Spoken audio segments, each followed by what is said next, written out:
Meet Me in Istanbul by Richard Chisholm.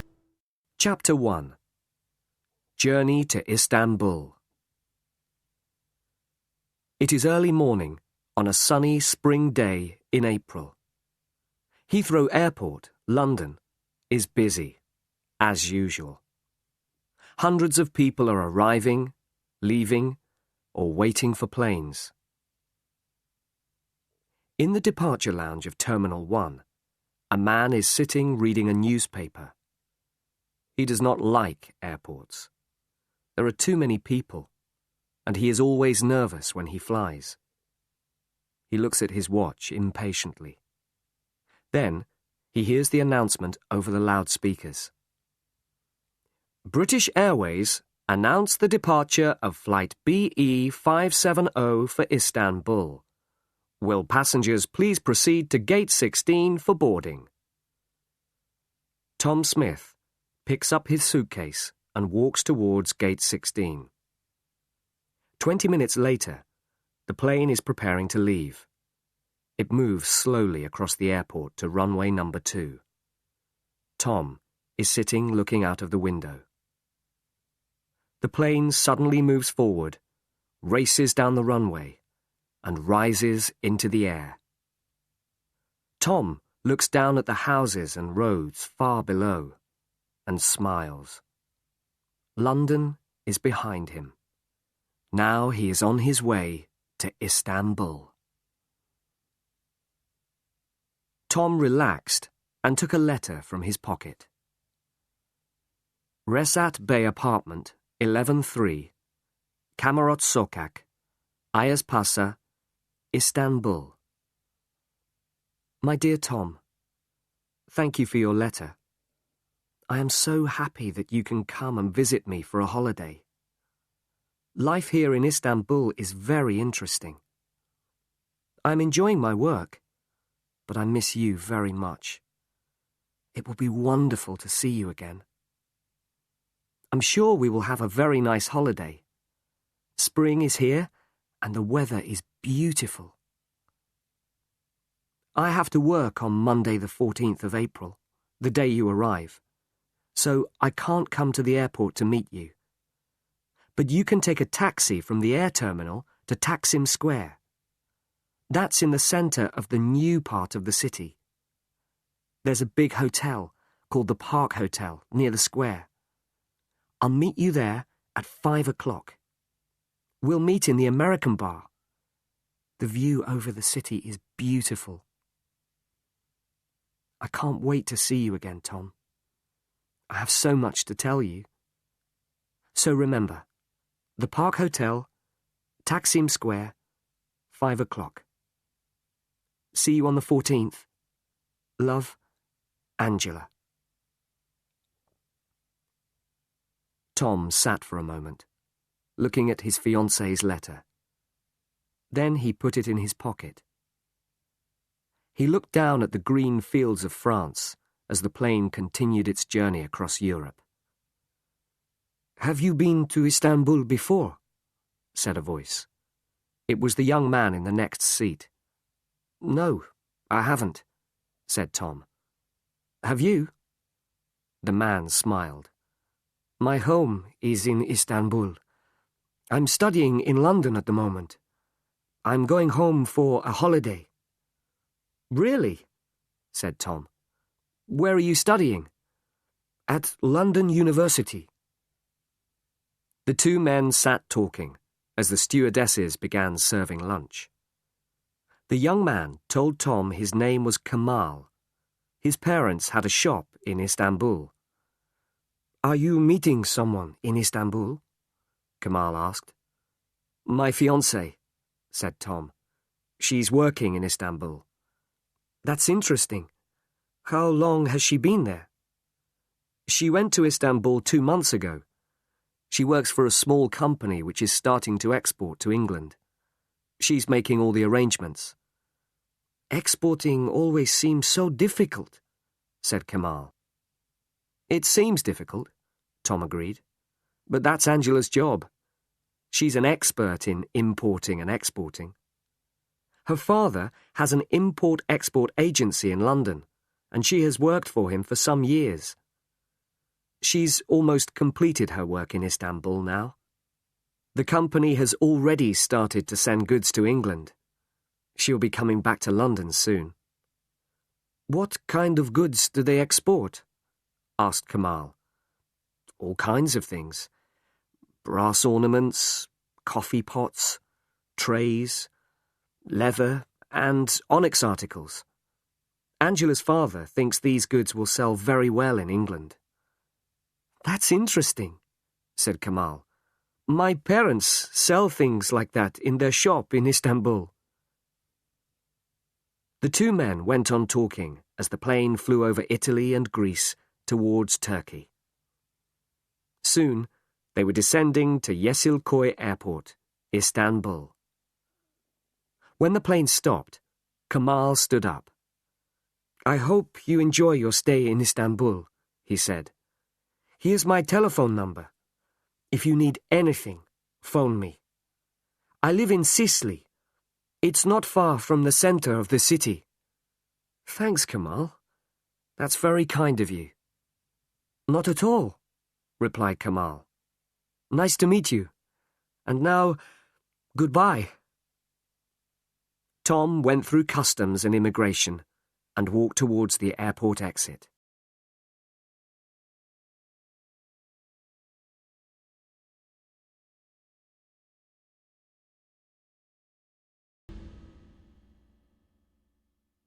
Chapter 2. The American Bar. A bus for the city air terminal was waiting outside the airport. Tom got in and sat down beside the window. Other passengers got on, and the bus left the airport and drove towards Istanbul. Soon, they were driving past the houses and apartment blocks near the city. Then they passed the old city walls. Tom felt excited and looked at everything. He saw beautiful old mosques and street markets. The bus was now approaching the centre of old Istanbul. It stopped at some traffic lights. A car stopped beside the bus. The door opened, and a woman got out. Two men were with her. Suddenly, Tom jumped to his feet. It was Angela. Angela! Tom shouted. Angela! Here! It's me, Tom! He knocked on the bus window. Suddenly, the traffic lights changed, and the bus moved forward. Tom ran to the back of the bus. Angela and the two men were going into a building. Angela! He shouted. He stopped. It was too late. The bus was moving quickly down a wide street. The passengers were looking at Tom, and he suddenly felt foolish. He walked back to his seat and sat down. What a surprise, he thought to himself. I must tell her when I see her this evening. Then the bus crossed Ataturk Bridge, and Tom looked at the boats on the Golden Horn. Again, he felt excited. The bus arrived at the air terminal at 4:45. There were some taxis waiting there. Tom went up to one. The Park Hotel, Taksim Square, please, he told the driver. English? You come with me. I take you quickly. At 4:15, the taxi arrived in the square. Here you are, sir. The Park Hotel. Thank you, said Tom, and paid the driver. Tom went into the hotel. He found the American bar and sat down at a table on the terrace. A waiter came out. A beer, please, said Tom. He sat in the afternoon sunshine and looked down over the city of Istanbul. The view was very beautiful. He was looking at the sea. The Bosphorus was full of ships. There were very big ships going to Russia, and little sailing ships. In the distance, he could see the mosques and palaces of old Istanbul. How beautiful! And how exciting! Tom looked at his watch. It was nearly 5 o'clock. He got up and walked up to the hotel entrance. There were lots of people going in and out of the hotel, but he did not see Angela anywhere. He went back to the bar and ordered another beer. "Come on, Angela," Tom said to himself. "Don't be late." Just inside the American bar, a man in a grey raincoat was sitting at a table. He was drinking coffee and smoking cheap cigarettes. A newspaper lay open on the table in front of him, and from time to time he looked at it. But the man wasn't reading the newspaper. He was watching Tom. It was now 5:20. Tom sat in the evening sunshine. He looked at his watch again and waited. 5:30. 5:45. It was getting dark. He looked at the lights on the Bosphorus. Strange, thought Tom. Angela isn't usually late. Tom sat at the table on the terrace of the American bar, waiting for his fiancée. He waited and waited, and nobody came. And the man in the grey raincoat sat patiently inside the bar, smoking and watching Tom. "Another beer, sir?" asked the waiter. "No. Bring me a black coffee, please." "Have you a telephone?" "Yes, sir. Inside." Tom went into the hotel. There was a telephone beside the reception. Tom dialed Angela's number. The phone rang and rang, but nobody answered it. He put the phone down and turned towards the reception desk. "Excuse me," he asked the receptionist. "Camarat Sokak. Do you know where it is?" "Yes, it's very near. Go out of the hotel entrance and turn right. Walk along the street, and Camarat Sokak is 4th on the right." "Thank you," said Tom. Tom went back to the bar. He drank his coffee and paid for his drinks. It was now after 8 o'clock. Tom picked up his suitcase and left the hotel. Inside the bar, the man in the grey raincoat stood up and picked up his newspaper. He put some money on the table and walked out into the street. He stood on the pavement for a moment or two, then started walking.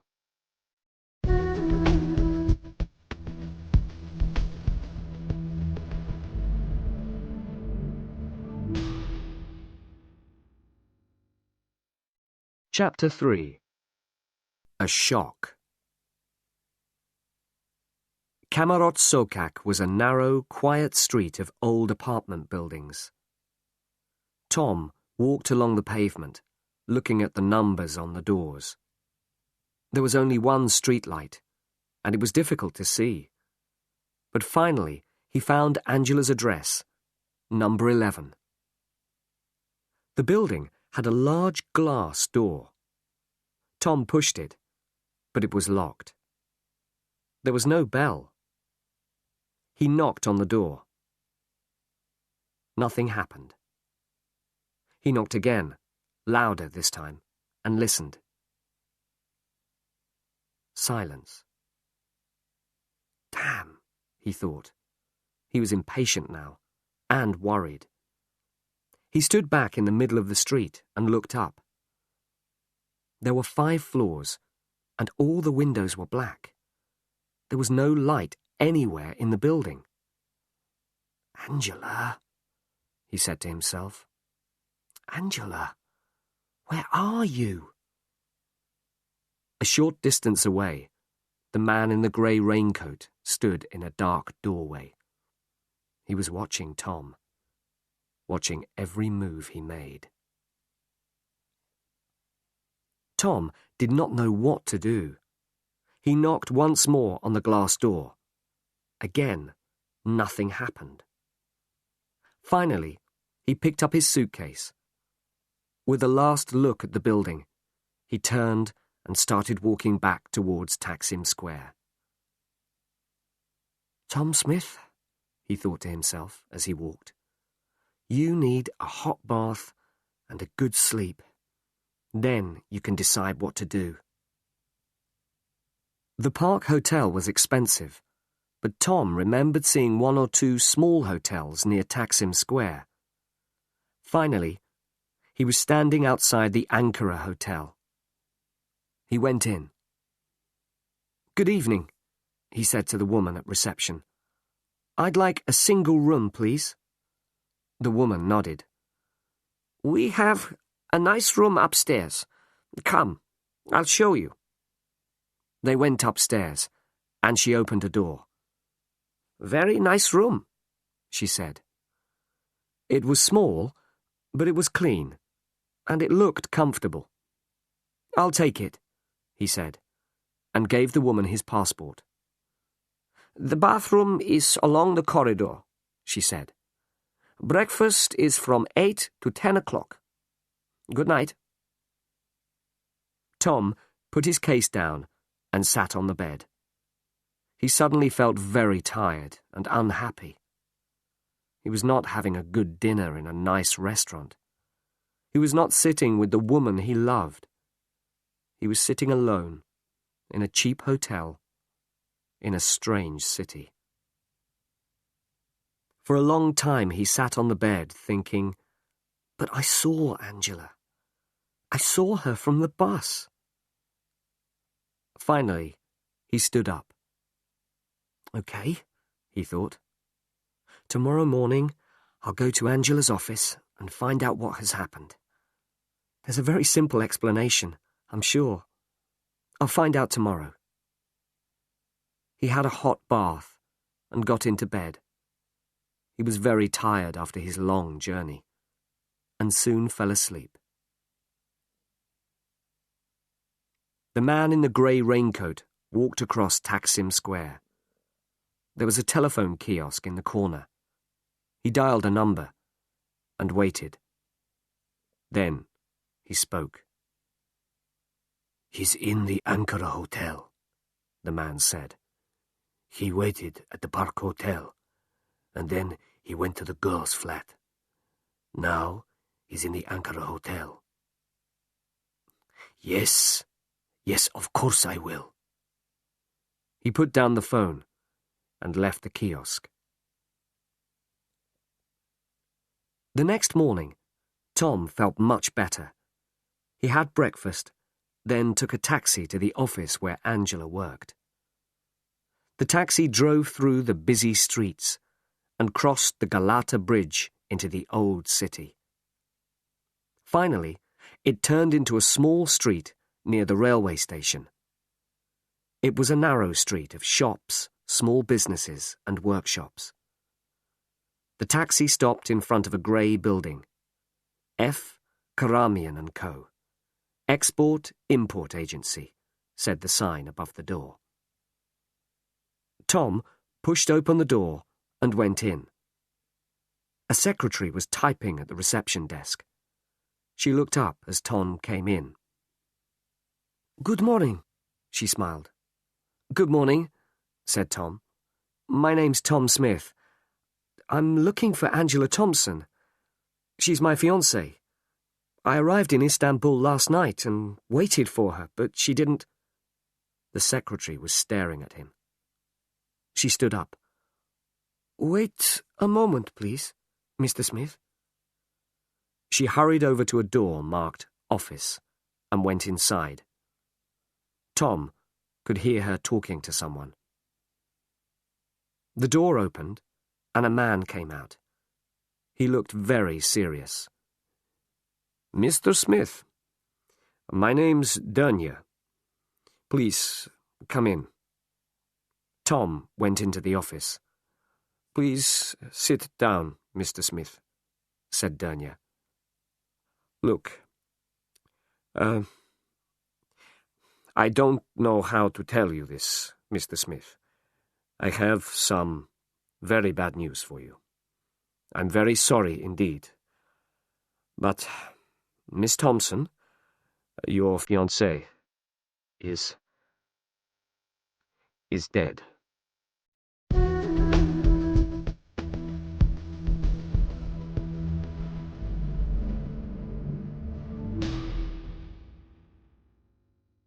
Chapter 4. I saw her. Drink this, Mr. Smith, said Mr. Dernier. He handed Tom a glass of strong brandy. Tom sat, shocked, white-faced, unable to speak. He drank the brandy slowly. How did it happen? He asked. A car accident. Miss Thompson was driving along a dangerous road. No one knows what happened. Her car went off the road and fell down the hillside. Yesterday evening? Tom asked. I beg your pardon? The accident. It happened yesterday evening? Dernier looked at him. Mr. Smith, the accident happened a week ago. Last Sunday, to be exact. She had been away to Bursa for the weekend and... But that's impossible, said Tom. I saw Angela yesterday. Yesterday? Yes. I was on the airport bus, coming into Istanbul. I saw her in the street. I'm terribly sorry, Mr. Smith, but you're making a mistake. No, I tell you, I saw her. Mr. Smith, Dernier said patiently. Istanbul is a big city. There must be hundreds of women here who look like your fiancée. Tom said nothing. The British Consulate were very helpful, continued Mr. Dernier. They made all the arrangements for the funeral. It was on Wednesday. Have her parents been told about this? Tom asked. That is a problem, I'm afraid. Her parents are on holiday in France. The British and French police are trying to contact them. So, they don't know yet, said Tom quietly. No, they don't, I'm afraid. There was a long silence. Can I have another brandy, please? Asked Tom. Of course. Tom tried hard to think clearly. I thought I saw her yesterday, he said softly. I understand, Mr. Smith. It's a great shock. A terrible tragedy for you. For all of us. After a pause, Dernier asked, What will you do now, Mr. Smith? Is there anything I can do to help? I'm not sure, said Tom. I need some time to think. I don't know what to do. Do you know anyone in Istanbul? Suddenly, Tom remembered Kemal. Yes, I have friends. Don't worry. Look, Mr. Dernier, I can't decide anything now. I think I'll stay in Istanbul for a day or two. I'd like to visit the consulate, and maybe the police. Mr. Dernier opened a drawer in his desk and took out a card. He wrote on it and handed the card to Tom. I've written down the telephone number of Mr. David Pennington. He's the man in the consulate who made the arrangements for the funeral. The other number is my office telephone number. Contact me if you need anything. I'm here during the day. Tom stood up. "I must go now," he said. "Thank you. You've been most kind." Mr. Dernier walked with him to the door. "Well, Mr. Smith, once again, I'm terribly sorry." "You know, I was so sure I saw her." "So sure," Tom said. "I understand," replied Dernier. "It's a terrible shock." The two men shook hands. "Remember, come here any time if you need anything," said Mr. Dernier. "Goodbye now." "Goodbye," said Tom, and walked out into the street. Mr. Dernier turned and walked back into his office. He closed the door carefully and sat down at his desk. For a few minutes he sat thinking. Then he picked up the telephone. Tom walked slowly through the crowded streets of old Istanbul. The streets were busy and full of interesting people, shops and cafes. But Tom did not see any of those things. He was not interested in Istanbul. He was not a tourist anymore. Tom was thinking of Angela. He remembered the journey on the bus from the airport. He was sure he had seen Angela. She had been there, on the pavement, getting out of a car. But Dernier said it was not Angela. Angela was dead. She had died a week ago. Tom walked through the streets of the city. He walked through the Grand Bazaar. He walked on and on through narrow old streets. He didn't know where he was, or what time it was. He thought about Angela. He thought again about his journey on the bus from the airport. Again and again he thought about it. And again he saw his fiancée. Then he stopped walking and stood for a moment on the pavement. He was standing on a street beside the sea. Angela isn't dead, he thought. I saw her. He looked in his pocket and found Kemal's telephone number. He walked quickly across the street to a cafe. He went inside to the telephone. "Hello? Kemal? Hello, it's me. Tom. Remember?" Yes, fine, thanks. Listen, remember you said I could phone you if I needed anything? Well, something has happened. Can we meet somewhere?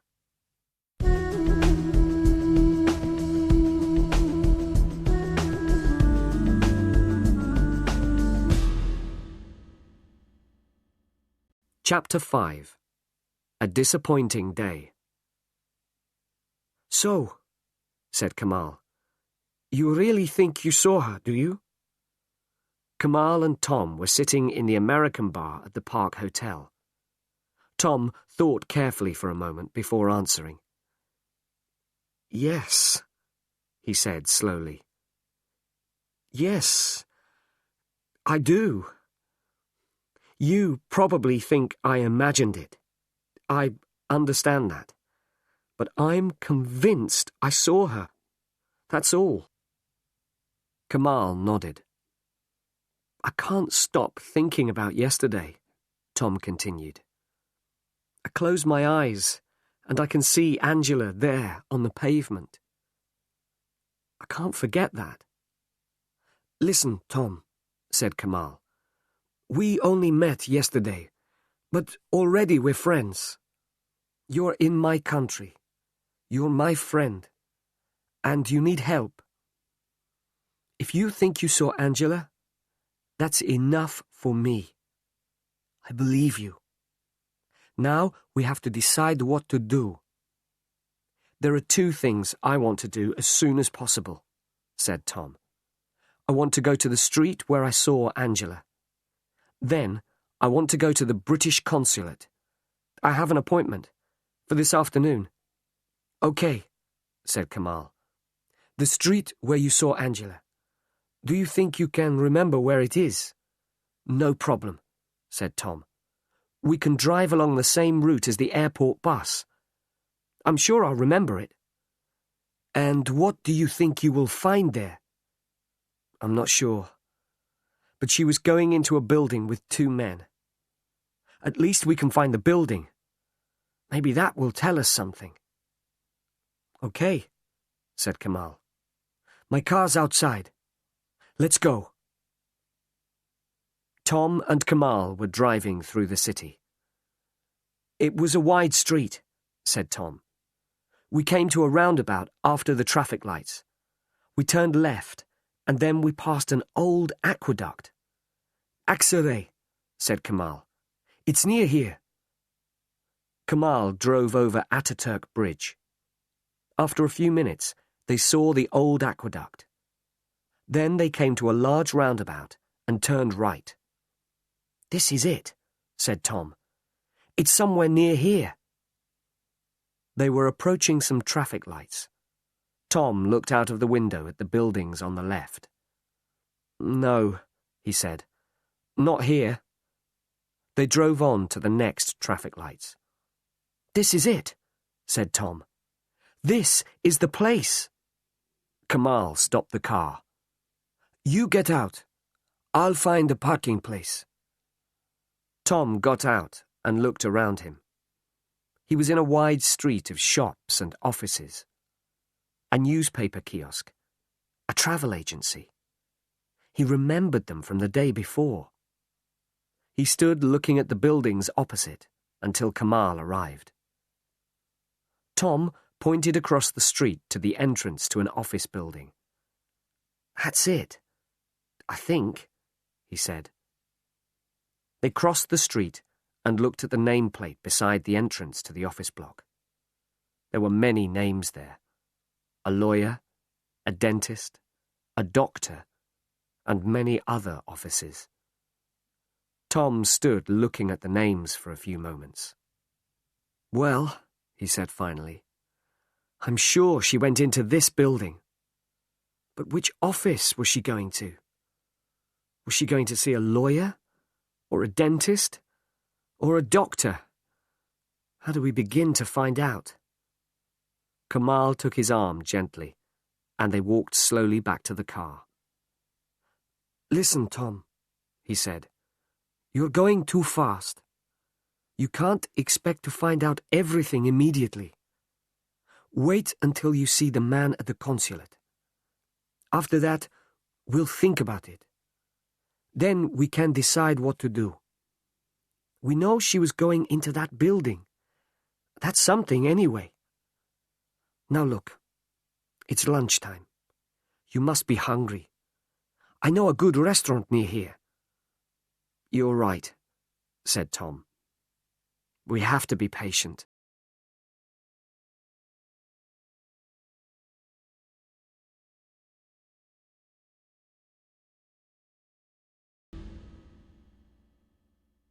Chapter 6.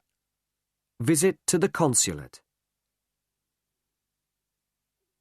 After lunch, Kemal drove Tom to the British Consulate in Mezrutiyet Street. He stopped the car at the gate. Well, good luck, he said. I'll wait for you. Tom opened the car door. It's very good of you to help me like this, Kemal. Thanks very much. Not at all, said Kemal. See you later. Tom went through the consulate gates. The old consulate with beautiful gardens round it looked like a palace. Tom pushed the big door open and went in.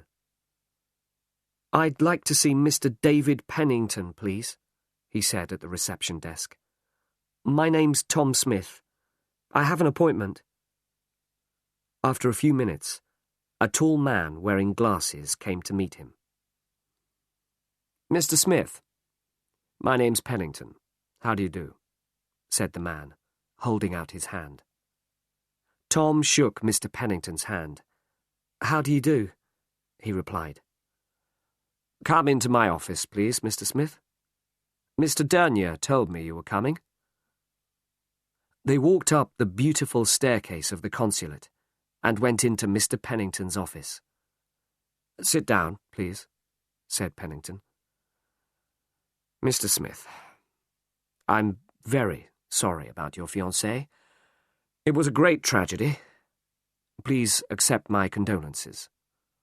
"Thank you," said Tom. Mr. Pennington took 2 files from his desk. "This is our report on the accident," he said, "and this is the police report.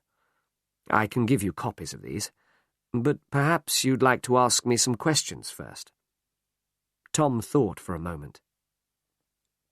"Mr. Pennington," he said, "I think I saw Angela yesterday." Pennington stared at Tom. There was silence in the room. Pennington looked down at his desk. Then he looked at Tom again. Tom was able to hear the noise of the traffic in the street outside the gardens. For a long time, Pennington said nothing. At last, he spoke. "Mr. Smith," he said, "I don't think you fully understand. Your fiancée—" "I know," Tom interrupted. "Angela was killed in a road accident last weekend. Her funeral was last Wednesday. Mr. Dernier told me that this morning. But I'm telling you, I saw her yesterday."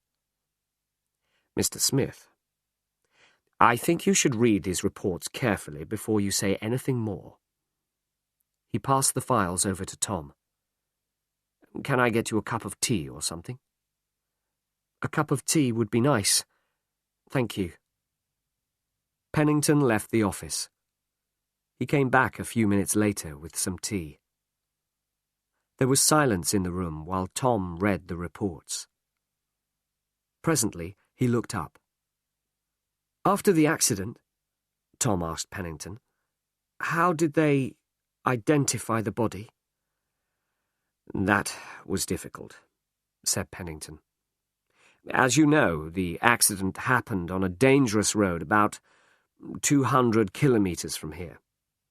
Your fiancée's car crashed through a wall by the side of the road and fell down the hillside. The car burst into flames and was completely burned out. The body was very badly burned, so identification was difficult. But the police found your fiancée's handbag lying near the car. Her passport and papers were in the handbag. The police found out that the car was owned by a car hire company. Miss Thompson had hired the car for the weekend." "What about Angela's parents?" Tom asked. "I'm afraid her parents don't know about the accident yet. They're on a camping holiday in France.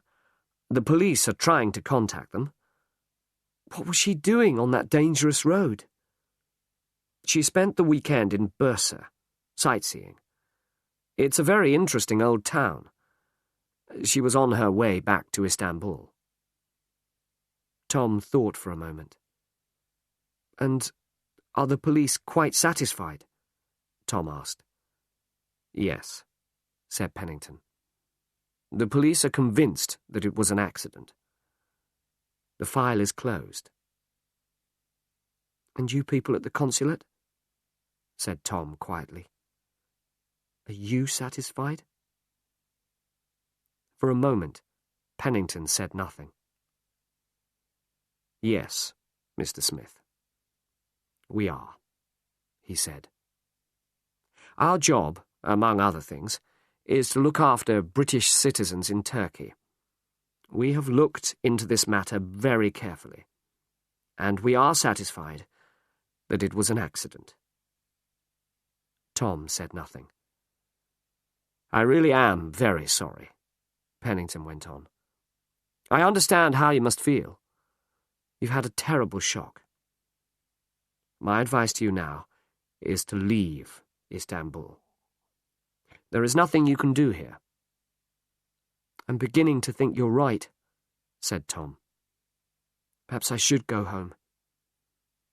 You know, I really thought I saw Angela, but now—" "Where are you staying?" asked Pennington. "The Ankara Hotel, near Taksim Square." "Will you be all right? Do you know anyone here?" "I'm all right, thank you. I have a friend here." "Well, Mr. Smith, please think carefully about what I've said. I hope you'll take my advice. If you need anything before you leave, contact me. I'll be glad to help you." "Thank you," said Tom, standing up. "Thank you for all you've done." "Not at all," said Pennington. "I'm sorry your visit to Istanbul wasn't a happier one. Have a good journey home. Goodbye." The two men shook hands, and Tom left the consulate.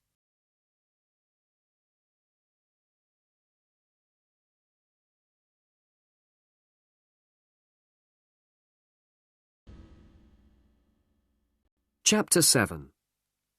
The Man in the Grey Raincoat. Kemal was waiting in the car outside the consulate gates. "What did he say?" Kemal asked as Tom got in the car. "The same as Dernia," Tom replied. "It was an accident. Angela's dead. The file is closed." Kemal started the car and drove away from the consulate. "Mr. Pennington advised me to go back to London," Tom continued. "I'm beginning to think he's right." Kemal said nothing. "The police think Angela is dead, and the people at the consulate do too. I'm the only person who doesn't think she's dead. So what am I going to do? Stay here in Istanbul? Go home? Really, I just don't—" "Now wait a minute. Wait a minute, Tom," said Kemal. "How long have you been in Istanbul?" "Not very long. You've been here less than 24 hours. And what has happened to you in this time? You've had a terrible shock. You've been told that your fiancée was killed in an accident a week ago. But you are sure you saw her from the bus last night. So now you are confused, and you don't know what to do. That's right, isn't it?" Tom nodded his head slowly in agreement. "Well, I'll tell you what you are going to do," Kemal went on. "You're going to come with me to the Topkapi Palace. We can walk through the beautiful gardens there and think about everything carefully. Then we can decide what to do next." Tom smiled. "You're right, of course. It has been a difficult day." "Exactly," said Kemal. "Now it's time to relax a little." They were driving down narrow streets to the Golden Horn. "This is the Galata Bridge. It crosses the Golden Horn," said Kemal. "Look, isn't it beautiful?" They drove slowly across the bridge in the bright sunlight. "It is beautiful," said Tom, looking out across the Bosphorus. "Very beautiful." They continued across the bridge, turned left, and drove past the railway station. A few minutes later, they came to Santa Sofia, one of the oldest and most beautiful buildings in Istanbul. It was once a church, then a mosque, and now it is a museum. "We'll leave the car here," said Kemal. "First, I'm going to show you the Palace of Topkapi." They got out of the car in a large park. They were standing in front of the first gate of the palace. "The Sultans of Turkey used to live in Topkapi Palace," Kemal explained. Kemal and Tom bought an entrance ticket. They walked through the gate into the gardens of the palace. "This is the first courtyard of the palace," went on Kemal. "Over there are the royal kitchens, and over there the harem. That's part of the palace where the women lived." They were walking down a wide path. Kemal looked round, and then he took Tom by the arm. "Walk a little faster," he said quietly. Tom saw that there was a strange look on Kemal's face. "Is anything wrong?" he asked. "Keep walking," said Kemal, "and don't look back." They walked across the courtyard towards the second gate of the palace. "Kemal, what's wrong?" said Tom quickly. "Someone is following us," answered Kemal. "Someone following us?" said Tom. "What do you mean?" "There's a man in a grey raincoat walking behind us. I saw him when we came into the palace. I wasn't sure at first, but I am sure now." They walked on, and then ran through the second gateway. Kemal looked back. The man was still following them. "This way, quickly!" Kemal led Tom to the entrance of the treasury. Inside, it was very crowded, and it was also dark after the bright sunshine. "We're going to separate now," said Kemal. "The man won't be able to follow both of us. You take a taxi back to your hotel. Have you got some money?" "Yes," said Tom. "Right, I'll phone you this evening." "What are you going to do?" asked Tom. "I'm going back to my car." "Be careful," said Tom. "You too," said Kemal. "See you later."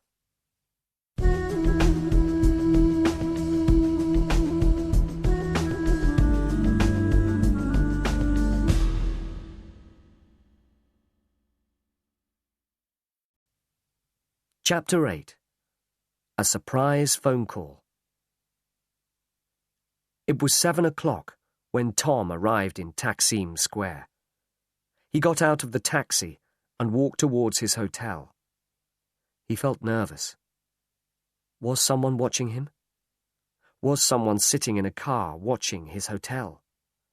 He hurried inside. "Good evening," said the woman at reception. "Good evening," said Tom. He took his room key and went upstairs. He locked his door, took off his shoes, and lay down on the bed. He felt tired, but nervous and excited at the same time. For a long time he lay on the bed, listening to the noises in the street outside, and thinking about one person. Angela. The phone rang. It rang loudly, and Tom jumped nervously.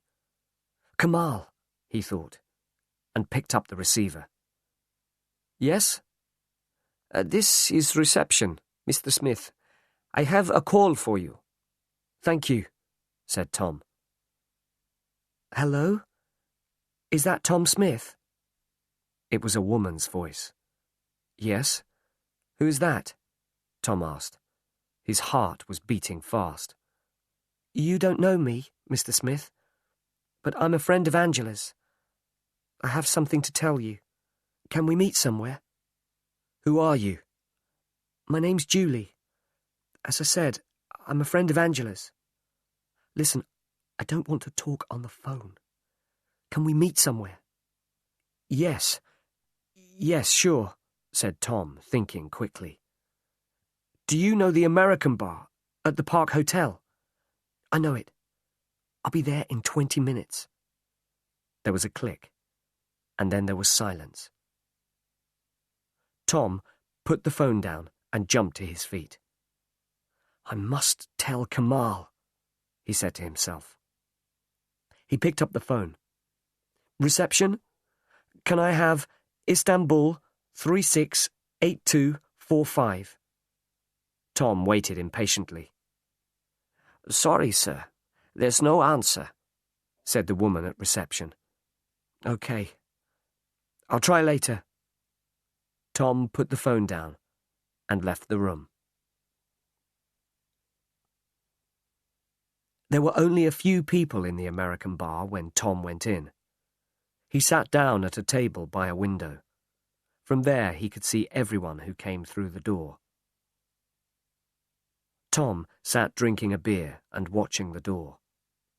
Who was Julie? What did she want? Tom would soon find out. A girl came in a few minutes later. She had long blonde hair and was wearing jeans. The girl looked round the bar, then walked over to Tom's table. "Hi," she said. "I'm Julie." "Hello," he said. "I'm Tom. Please sit down." She sat down. The waiter came over. "Would you like a drink?" said Tom. "A coffee, please," she said. The waiter nodded and left. "So, you're Tom," Julie said. "You look just like your photograph. Angela showed me a picture of you." "But how did you find me?" Tom asked. "I went to the British Consulate today," Julie explained. "I spoke to Mr. Pennington. He told me the name of your hotel. I knew you were coming to Istanbul, and I wanted to speak to you." She looked round nervously. "Listen, Tom," she went on. "There's something strange going on. What do you know about Angela's accident?" "Only what the consulate told me today," said Tom. He told Julie about his conversation with Mr. Pennington. "And are you satisfied?" she asked. Tom looked at her. "Tell me what you think," he said slowly. "All right," said Julie. "Let's start at the beginning. Angela came to Istanbul 2 months ago. I met her at a party soon after she arrived, and we became good friends. At the beginning, she was happy. She enjoyed her job. She liked working for her boss. Dernya. That's right. Everything was fine. I saw her quite often. We used to have lunch together and go sightseeing. And then, 2 weeks ago, something happened. Angela seemed worried about something to do with her work. I asked her what was wrong, but she didn't want to talk about it. Then, one lunchtime, we were together in a restaurant, and suddenly Dernya came in. The moment she saw him, she became nervous. I think she was afraid of him." "Go on," Tom said.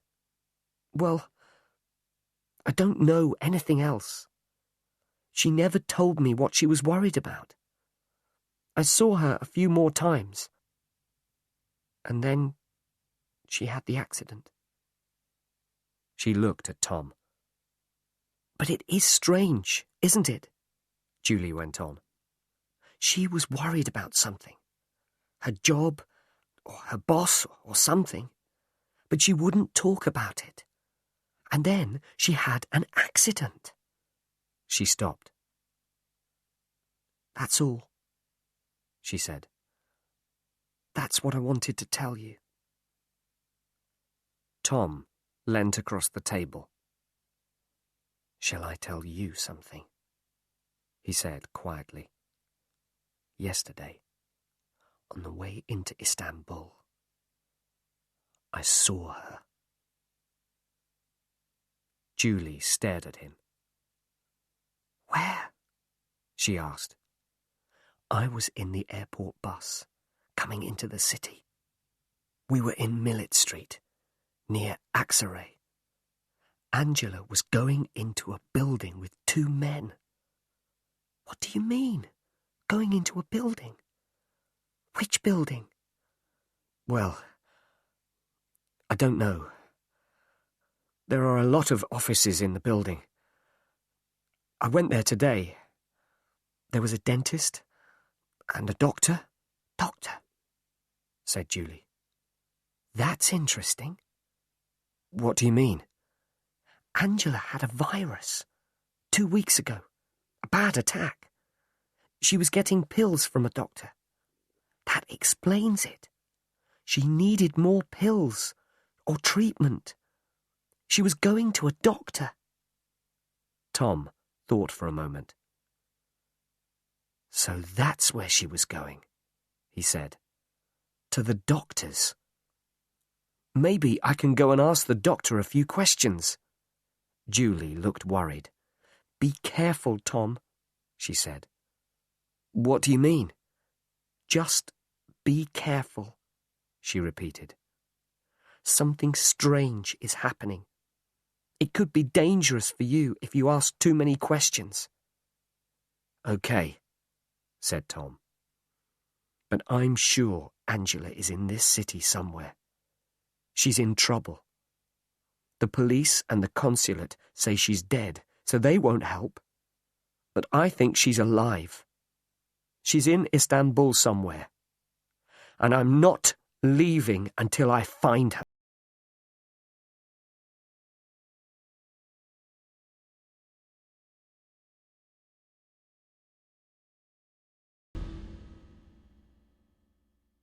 Chapter 9.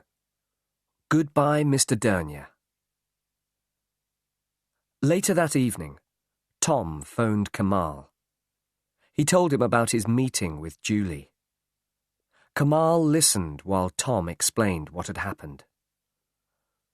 Okay, he said when Tom had finished. Listen, I think I understand what's happening. Angela was working for Dernier, right? Yes. And then she was worried about something. Something at work, right? Yes. Okay. And then she had her accident. But it wasn't an accident. Tom, you know what I think? I think Angela is alive. She's here, somewhere in Istanbul. Dernier is holding her prisoner. What? Think about it, Tom. Angela was worried about something at work. We think it was something to do with Dernier and his export business. And now she has disappeared. But she isn't dead. There was no car accident. Dernier is holding her prisoner. I'm sure of it. But, began Tom, I don't... Listen, Tom, continued Kemal. What about the man in the Topkapi Palace today? The man who followed us? You know what I think, Tom? I think Dernier and his friends have been watching you since you arrived in Istanbul. They know where you are staying. They know you went to the consulate, and that's how they followed us to the palace today. They know everything about you, Tom. God, said Tom quietly. My God, Kemal. I think you're right. You must be right. But what are we going to do now? I'll tell you, said Kemal. They know where you are staying, and they know you're looking for Angela. That's why they're watching you. They want to find out what you do next. Well, I'll tell you what you're going to do next. You're going to leave Istanbul. Now listen. Next morning, Tom checked out of his hotel. Thank you, he said to the receptionist. And goodbye. Leaving Istanbul? Yes, I'm going home. Goodbye, sir. Have a good journey. Tom took a taxi to Dernier's office. The driver stopped outside. Wait here, please, said Tom. I'll be back in a few minutes. He went into the office. Good morning, he said to the secretary. Is Mr. Dernier here? I've come to say goodbye. She went to the office. Mr. Dernier came out. Ah, Mr. Smith. Good morning, Mr. Dernier. I've come to say goodbye. Leaving so soon? Yes. I went to the British Consulate yesterday and spoke to Mr. Pennington. It seems there's nothing I can do here. I'm going back to London. Thank you for your help. You're welcome, Mr. Smith. Once again, I'm very sorry about your fiancée. I'm sorry your visit to Istanbul wasn't a happy one. Thank you. And goodbye. My plane leaves at midday. At midday? I see. Goodbye, Mr. Smith. Have a good journey. The two men shook hands. Tom turned and left the office. His taxi was waiting. The airport, please, he said as he got in. The taxi moved off. Another car, parked 20 meters away, moved away from the pavement and started following. At the airport, Tom walked over to the British Airways desk. He asked about the flight to London, but he did not check in. Then he bought a newspaper and sat down to wait. He looked round the busy airport. Somewhere among all these people, he thought, someone is watching me. He opened his newspaper and started reading. Then there was an announcement over the loudspeaker. British Airways announced the departure of their flight TK979 for London. Will passengers please proceed to Gate 6 for boarding? Tom picked up his things and walked towards passport control. There were lots of people at the entrance to passport control. Tom went into the crowd of people and moved towards a large man whose relatives were saying goodbye. Suddenly, he turned and went into the men's toilet. In the toilet, he took off his jacket and started to wash his hands and face. No one followed him into the toilet. Then there was another announcement. British Airways flight TK979 for London. This is the final announcement. Will passengers please proceed immediately to Gate 6? This gate is now closing. Tom heard the announcement, but didn't move. He looked at his watch and smiled to himself. The man in the grey raincoat walked over to the telephone kiosks and dialed a number. Hello. I saw him leave. Yes. He's on the plane. The man put the phone down and walked away towards the exit. Half an hour later, Tom was in a taxi on his way to Kemal's flat in Sicily. Kemal opened the door. Hello, Tom, he smiled. Everything okay? No problem, smiled Tom. I went into the crowd at passport control. Then I hid in the toilet at the last minute. Well done. Dernya and his friends will think you have gone back to London. Now you can stay here in my flat, and we can start looking for Angela. And we know where to start, don't we? Yes. Dernya's office, replied Kemal.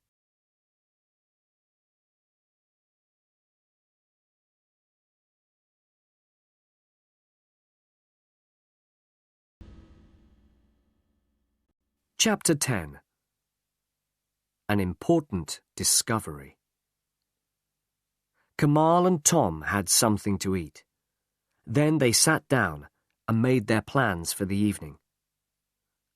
We'll watch Dernya's office this evening, said Kemal. When he comes out, we'll follow him. Then we'll find out where he lives. Won't that be dangerous for me? Asked Tom. He knows me, remember? What if he sees me? Kemal smiled and stood up. I've thought about that, and I've got just what you need. Look! Kemal opened a drawer. Put this on, he said. A wig? Said Tom. And a false moustache, too. Go on, try them on. Tom put on the wig and moustache. He looked in the mirror. No one will recognize me now, he laughed. Not even my own mother. Good, said Kemal. And if you also wear dark glasses, you will be completely disguised. It was 7 o'clock, and the shops and small businesses in the quiet street were closing. Tom and Kemal sat in the car, waiting patiently. He'll be leaving soon, said Tom. Further down the street, they could see the entrance to Dernier's office. They sat in silence, watching. Time passed slowly. 7:10. 7:15. Then, suddenly, "There he is," whispered Tom. "That's him." Dernier came out of his office and locked the door carefully behind him. He looked along the street, then walked over to a grey Mercedes car and got in. The Mercedes moved away from the pavement and drove along the street.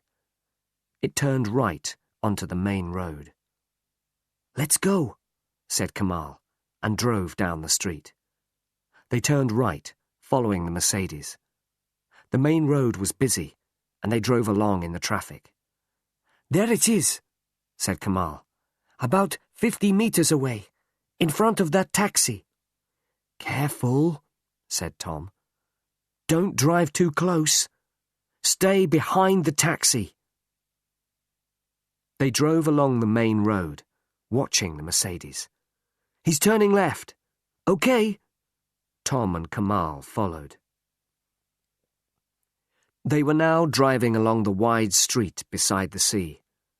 For 20 minutes they drove towards the suburbs of the city. Now they were outside the city centre, and the traffic was moving faster. The Mercedes turned off the main road. "Slow down," said Tom. "You're too near." They slowed down until the Mercedes had turned the corner, then drove faster. When they turned the corner, the road was empty. "Damn!" said Kemal, and drove faster. They crossed another side street and looked quickly right and left. "Left!" said Tom. "There he is!" They turned and drove along a quiet street of private villas. This was the most dangerous part, because there was not much traffic. If Dernier looked round now, he would see that someone was following him. "He's stopping," said Kemal, as he saw the Mercedes brake lights going on. Kemal drove slowly. The Mercedes was now 50 meters in front of them. "He's turning," said Kemal. The Mercedes turned off the street and drove through the gates of a large villa. The villa was surrounded by trees and bushes. Already the gates were closing behind it as the Mercedes drove up to the house. Tom and Kemal drove past the closed gate and continued along the street. "Well," said Tom, "that's where Dernier lives." "That's a start," said Kemal. "Come on, let's go home now." Back in Kemal's flat, they discussed what they had seen. "I think that Angela is in the villa," said Tom. Kemal agreed. "What do we do now?" asked Tom. "We can't get into the villa. There are probably men guarding it." "I agree," said Kemal. "We think she's in the villa, but we can't get in there." "It doesn't matter. The villa isn't important," said Tom. "What do you mean?" "Think about it," Tom replied. "Remember what Julie said. Angela was worried about something at work. She worked in the office. She never went to the villa. So what we're looking for is in the office. The villa isn't important." "You're right," said Kemal. He stood up and walked over to the window. "Listen, you've been inside the office. What's it like?" "When you go in the door," Tom told him, "there's the window and a small reception desk. Then there's an office and a door to Dernier's private office at the back. Anything else? Tom tried to remember the inside of the office. Yes, he said. There's a door. Another door. At the back. Okay, said Kemal. They must have a workshop or a store through that door. That's where they'll keep all the things they export. So somehow we have to have a look inside. Kemal thought for a moment. I've got an idea, he said suddenly. Dernya exports onyx ornaments to England. My parents sell things like that in their shop. So if I had a box of ornaments and I wanted to sell them very cheaply, who would buy them from me? Tom looked at him, then smiled. Dernya, he said. Exactly, smiled Kemal. Now, let's think carefully.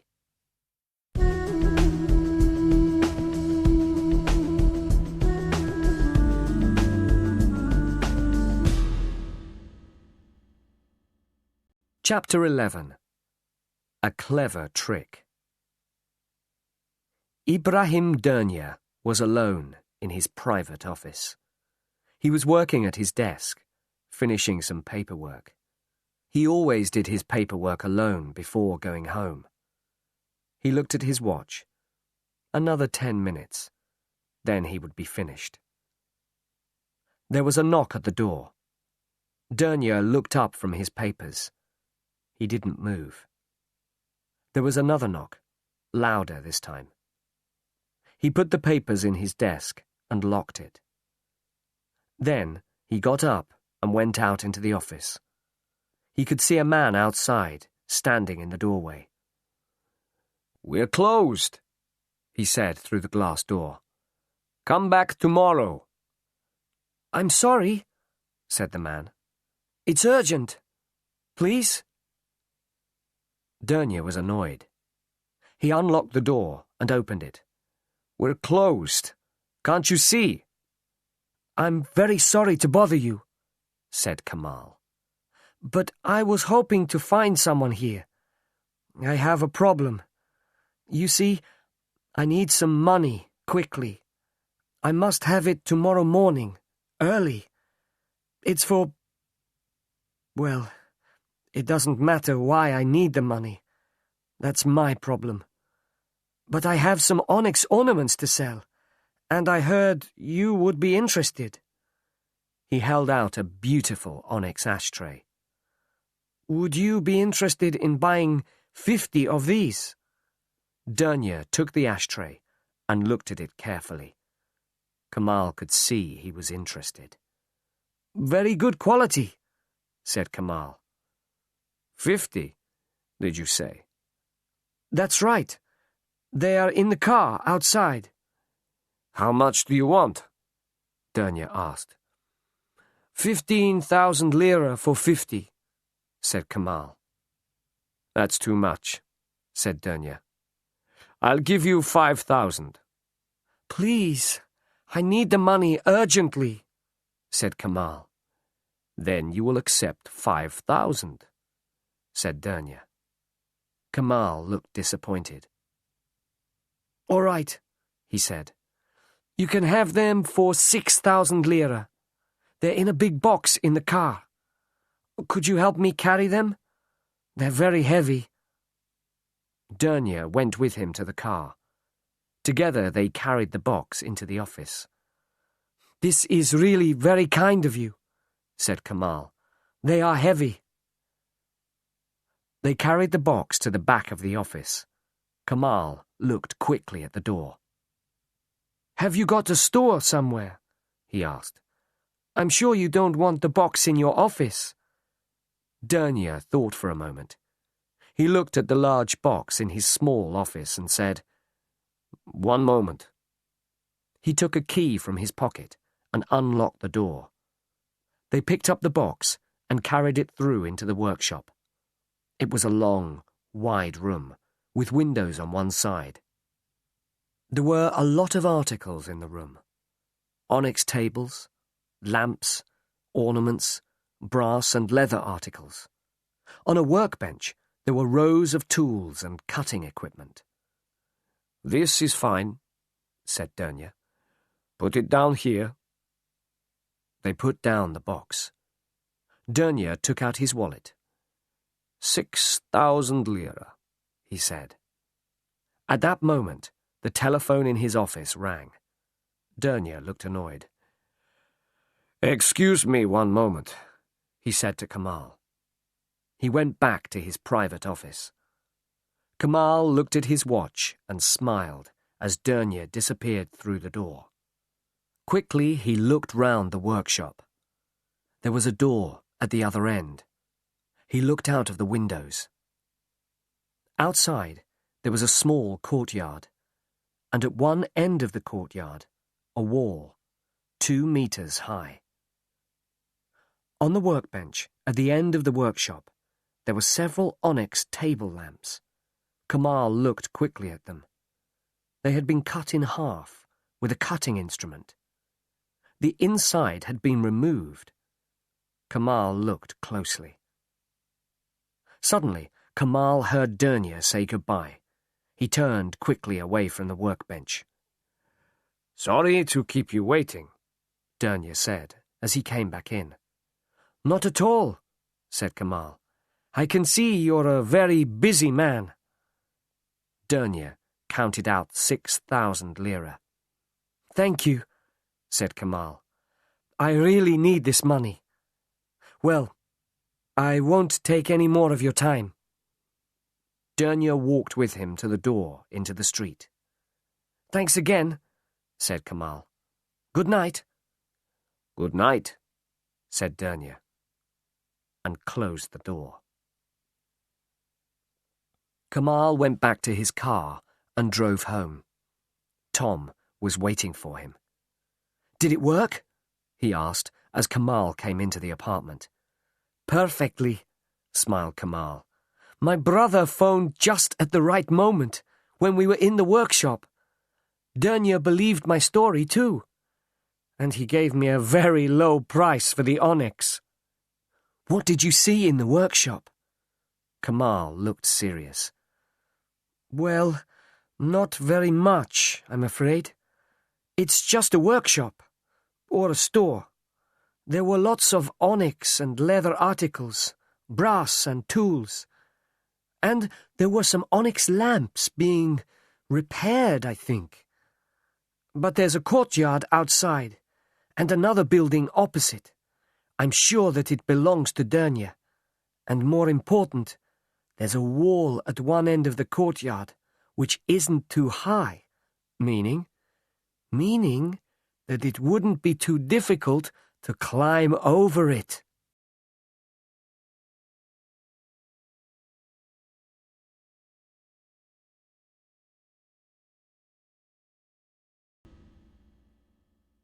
Chapter 12.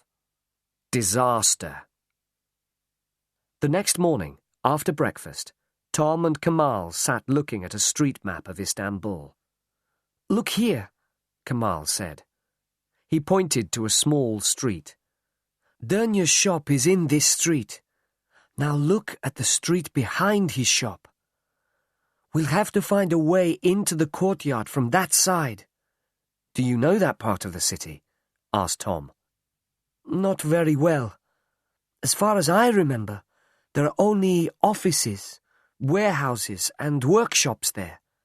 At night it will be quiet, but we'll have to be very careful." "Okay.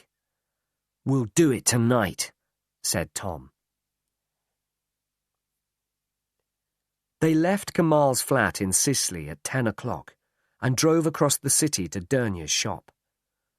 They parked the car 2 blocks from the workshop.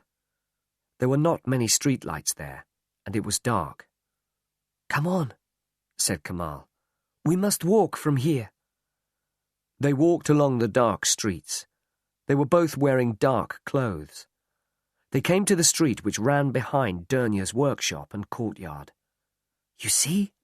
said Kemal quietly. "Only offices, warehouses, and workshops. Nobody lives in this street.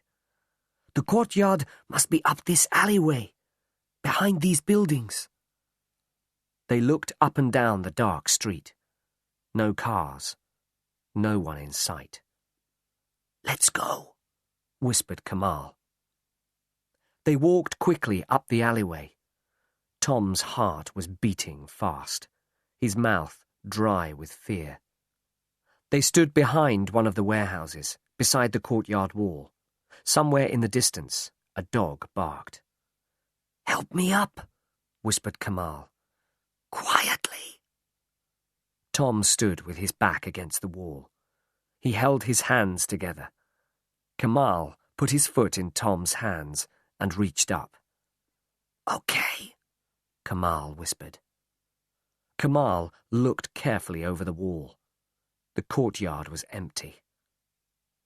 Kemal pulled himself up and sat on top of the wall. "Give me your hand," whispered Kemal down to Tom. "I'll pull you up." Tom reached up. Kemal took his hand and pulled. Tom put his other hand on the top of the wall and climbed onto the wall beside Kemal. Kemal dropped silently to the ground in the courtyard. Suddenly, there was a noise. It came from inside the workshop. Kemal pointed to the side. They hurried silently over to the wall and waited. Another noise. A door opened and closed inside the workshop. A light came on in the workshop and shone out across the courtyard. Tom and Kemal stood frozen against the wall. They expected a door to open and men to run out into the courtyard. But nothing happened. They heard people talking and moving about inside. Kemal put his mouth close to Tom's ear. "This is our only chance," he whispered. "We have to try to see what they're doing in there." They moved very slowly towards the window. It was so quiet that Tom could hear his heart beating. At last, they were going to find out what was happening. There were some men in the workshop. One of them was working with an onyx table lamp. The lamp had been cut in half. He put a small plastic bag inside the lamp. Then he fixed the two halves of the lamp together again. Tom looked at all the onyx and brass ornaments, the cutting tools, the pile of plastic bags on the table. Suddenly, he understood what was happening. Ornaments for export to England. And inside the ornaments, opium. "So that's it," he whispered to Kemal. "They're smuggling drugs in the ornaments." Tom stepped back from the window. Perhaps he was excited by what he had seen. Perhaps he forgot where he was. But suddenly, he put his foot on a stone and slipped. He put out his hand and knocked against a piece of wood. The piece of wood fell to the ground with a loud crash. A light came on. A door opened, and men rushed out. "Run!" shouted Kemal. "Stop!" shouted a man. "Catch them!" Seconds later, Tom and Kemal were at the wall. They jumped, but Tom was too slow. One of the men caught his legs and pulled him to the ground. Kemal turned to help Tom. Then it was too late. The other men jumped up and pulled him back into the courtyard. A few seconds later, it was all over. Tom and Kemal were prisoners.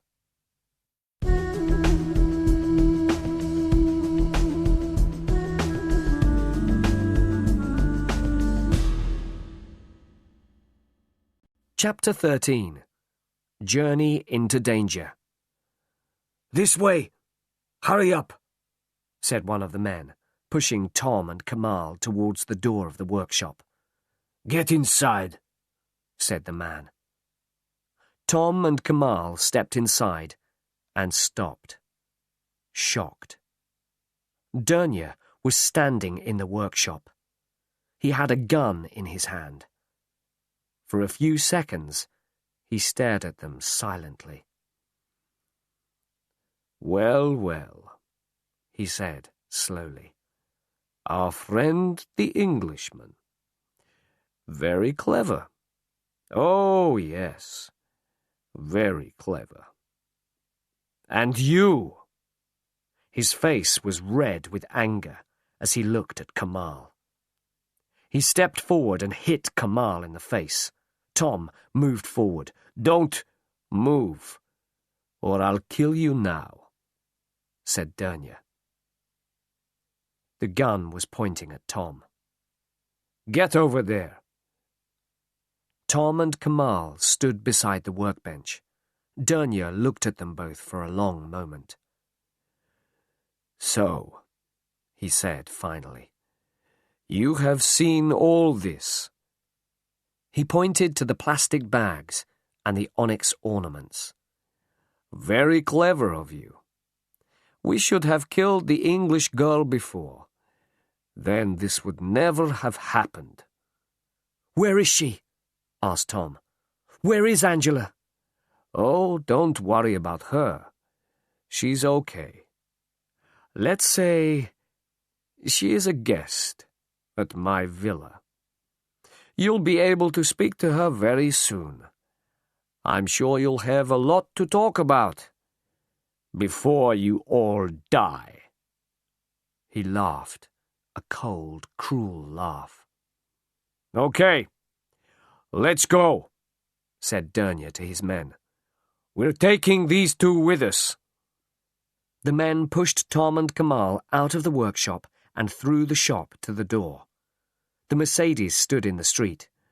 "Get inside," said Dernier. Tom looked up and down the street, but there was no one there to help them. "Don't try anything foolish, Englishman. You can't escape. Get in."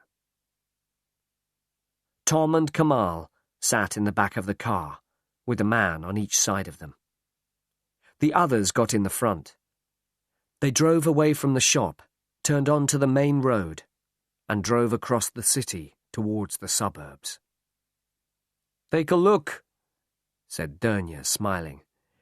"Istanbul by night. So many people, so much life. Take your last look at it, you foolish young men. It's the last time you'll see it." "What," began Tom, "has Angela got to do with this?" "We needed her at the beginning," replied Dernier. "She was very useful. She helped us to arrange the export of the things to England. She didn't know anything about our other business. But one day she left something in the office and came back for it in the evening. Most unfortunate for her. She saw what we were doing. After that, I could not let her go." "Where is she?" asked Tom urgently. "Ah, I'm not a cruel man," replied Dernier. "I did not kill her. I have kept her in my villa." "That's because you didn't know what to do," said Tom. "Exactly. But we have no choice now. You know too much about us." "What about the drugs when they arrive in Europe?" asked Tom. "That's easy," replied Dernier. "We have friends in England. The goods are delivered to dealers in England, and our friends buy them. Your fiancée helped us a lot. I shall soon be rich. Very rich." The Mercedes turned off the main road and drove along the small street towards Dernier's villa. The car drove in through the gates of the villa, up to the house. It stopped near the front door. It was a big villa with 3 floors. There were steps leading up to the front door. "Out," said Dernier. They got out of the car. There was one small light above the front door of the villa. The rest of the house was in complete darkness. Tom looked around. He was looking for a way to escape. Dernier saw him. "If you try to escape, I'll shoot you," he said. "Now get inside." They started walking up the steps to the front door. "Stop!" shouted a voice. Suddenly, a blinding light came on. The garden of the villa was full of men running towards them. For a second, Dernier stood frozen on the steps, shocked. Then he ran towards the door. It opened suddenly, and 2 men jumped out. They had guns pointing at Dernier. "Stop! This is the police! Stop, or we'll shoot!" Dernier dropped his gun and slowly put his hands above his head. His men did the same. "The police!" Kemal said. "We're safe!" At that moment, the door of the villa opened, and a girl ran out. "Tom!" she shouted. "Tom!" Tom turned round quickly. "Angela!" For a long time they stood, unable to speak, holding each other. "Oh, Tom," said Angela. "You're here at last." He looked into her eyes. "Angela, my love," he whispered. "Are you all right?" "Oh, yes, I'm all right. I'm fine. The police came here to the villa about an hour ago. We knew you were coming. The police were following you. Oh, Tom, I was so worried that Dernier would kill you." She put her arms round him again. "Oh," said Tom suddenly. "Angela, my love, I want you to meet a very good friend of mine." He turned and smiled at Kemal. "Angela, this is Kemal." "Hello, Kemal. Nice to meet you," said Angela. "Hello," he said. "I've never met you before, but I feel I know you very well." They laughed. "Kemal has been wonderful," said Tom. "Without his help, we wouldn't be here now." "Oh, I only helped you a little," said Kemal. "A little?" said Tom. They watched as Dernier and his men were taken to a police car. "How did the police know what was happening?" asked Tom. At that moment, a car drove up to the villa. A man got out of the car and walked towards them. He smiled. "Hello, Mr. Smith," he said. "We meet again." "Mr. Pennington," smiled Tom.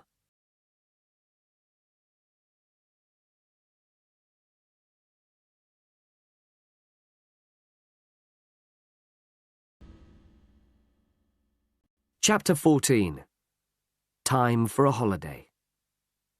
Later that night, Tom, Kemal, and Angela were relaxing.